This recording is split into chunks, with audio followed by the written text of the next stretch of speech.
Bapak Ibu yang terkasih di dalam Yesus Kristus, pada buku kedua chapter 4 Santa Gertrudis meminta kepada Tuhan agar Tuhan melukiskan stigmata di hatinya dan supaya Gertrudis dapat memahami penderitaan penderitaan Tuhan, sekaligus juga memahami cintanya kepada seluruh umat manusia, khususnya pada dirinya sendiri. Bapak Ibu, tentang stigmata, yang pertama kali menerima stigmata adalah Santo Fransiskus Assisi dari Assisi, dan yang membekas di hati saya adalah tentang Theresia Newman. Bagaimana dia seorang yang tidak berpendidikan ketika dia bekerja di kebun pamannya dan lumbung dari pamannya itu terbakar. Dia ingin menyelamatkan pamannya sehingga dia mengalami luka bakar yang parah sekali, dan dipastikan bahwa dia akan mati karena luka bakar yang parah. Suatu hari terdengar suatu suara yang keras dari kamarnya, dan ternyata Theresia Newman mengalami stigmata. Jadi Tuhan mengatakan pada Theresia Newman bahwa aku akan menyembuhkan kau, tetapi aku akan memberikan penderitaan yang lebih lagi kepadamu, yaitu stigmata. Dan setiap Jumat pertama Theresia Newman mengalami penderitaan Yesus di kayu salib, bagaimana dia sampai bergulung-gulung kesakitan dan keluar darah dari mata, dari telinga, dari mulutnya, dari hidungnya, semua keluar darah dari luka-luka stigmata yang dia alami, 2 di kaki, 2 di tangan, dan 1 mahkota duri. Itu semua mengeluarkan darah pada setiap Jumat pertama. Nah, satu hal lagi yang paling saya kagumi adalah selama 35 tahun Theresia Newman tidak pernah makan apapun. Dia hanya makan hosti saja, sakramen Maha Kudus.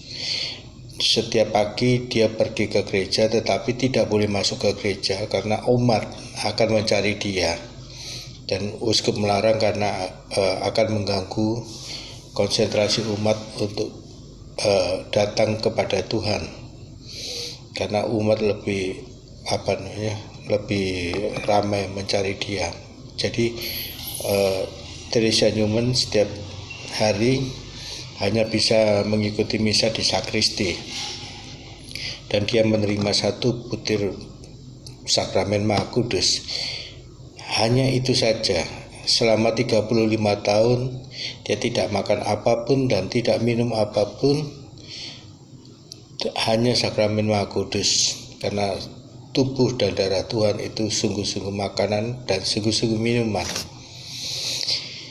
Oke, kita kembali ke Santa Gertrudis, di mana Santa Gertrudis ingin sekali memahami penderitaan Tuhan, sekaligus juga cinta Tuhan dari stigmata yang dia alami.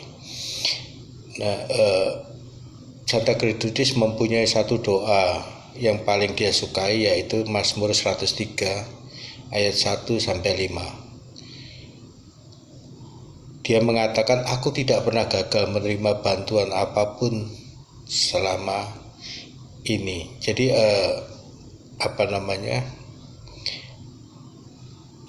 Mazmur 103 betul-betul dia daraskan setiap hari sebagai pernyataan cintanya kepada Tuhan.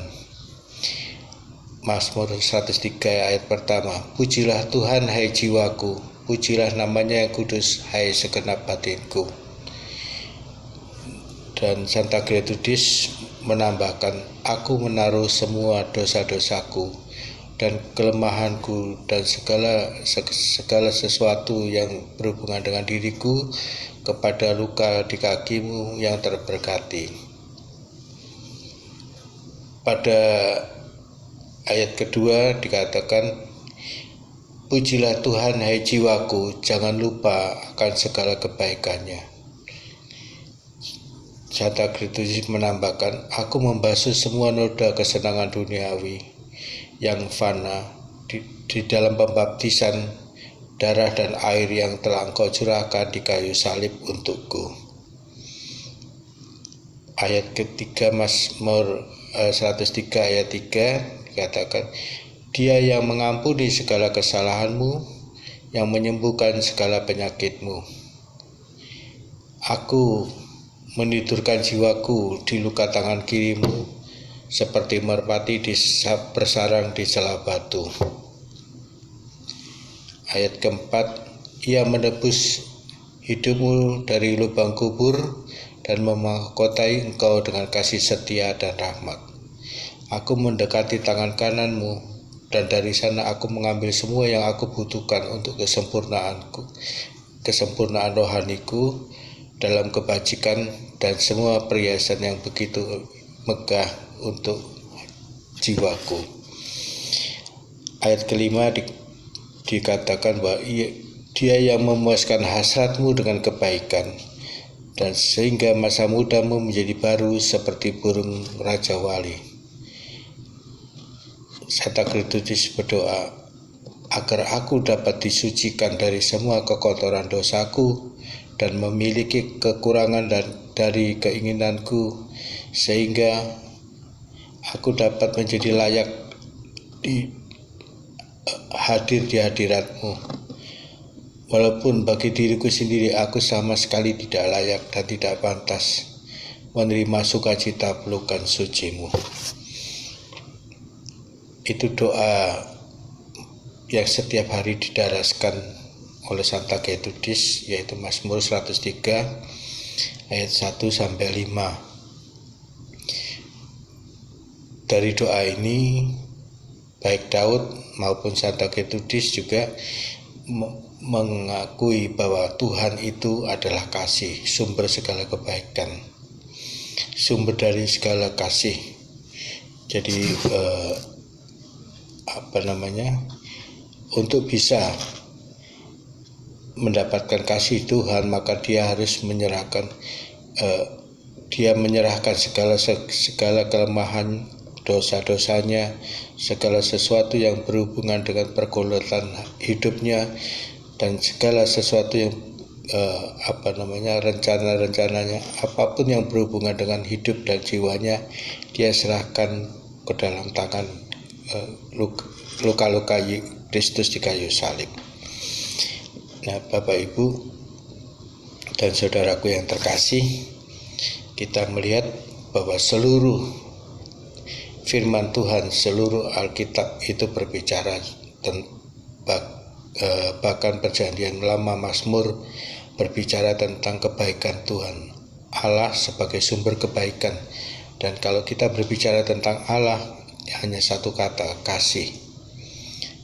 Jadi seorang anak akan mirip dengan bapaknya, dengan seorang istri akan mirip dengan suaminya. Dan jika Allah itu Bapa kita, maka kita tidak bisa hidup yang lain selain kasih. Jadi seluruh hidup kita hanya ada kasih saja. Kalau istilah saya suka menggunakan bawang. Jadi kalau saya dikupas satu demi satu lapis, yang akan kamu jumpai adalah kasih. Saya ingin meniru Allah. Jadi kalau Allah itu seperti bawang, kalau dikupas satu demi satu lapis, yang akan kamu jumpai hanyalah kasih. Terima kasih.